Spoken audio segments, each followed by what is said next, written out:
Israel and Iran have both been preparing for this confrontation for decades, so how do they stack up? Well, on paper, Iran far outnumbers Israel in terms of active and reserve personnel.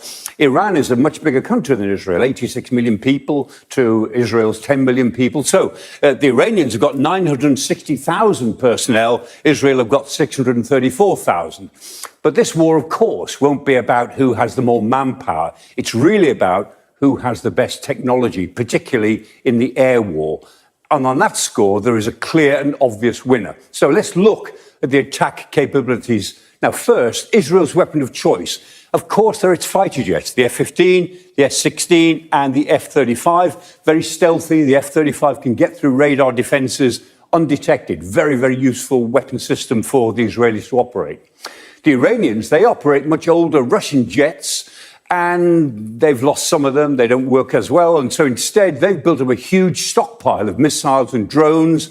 And they include the Shahed 136 that we've seen much of in Ukraine, the Imad, the Khorram Shah, big missile. But this one, the Fatah, there's a whole family of Fatah missiles. They work. The most modern versions of them are thought to be hypersonic, which are really very difficult to defend against.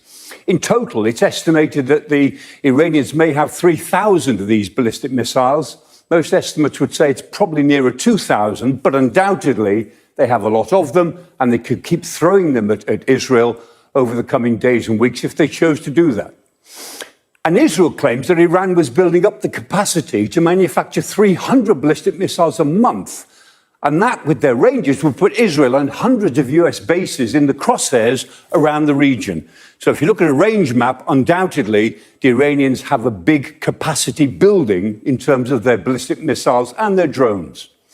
Now, over the years, Israel has the most advanced defense system in the world, and it's built it up.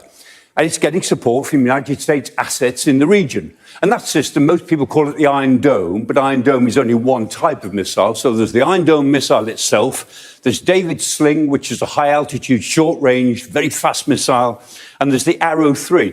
Probably the best of the whole bit is the Arrow 3. That probably works the best of all. But between them, as well as with some Patriot missiles, they create this sense of a dome, a multi-layered dome that sits on top of their population centres that can cover the whole country, because it's a small country, and give them close to 100% protection. But of course, no system will ever give you 100% protection. Now, you can see here, action over Tel Aviv. A few missiles did get through, but the vast majority were intercepted. But no system is ever 100%, because any system can be overwhelmed with sheer numbers. And in that respect, we know that Iran does have the numbers. But in contrast, Iran's air defenses are older, they're weaker, and they've been badly hurt by Israel already.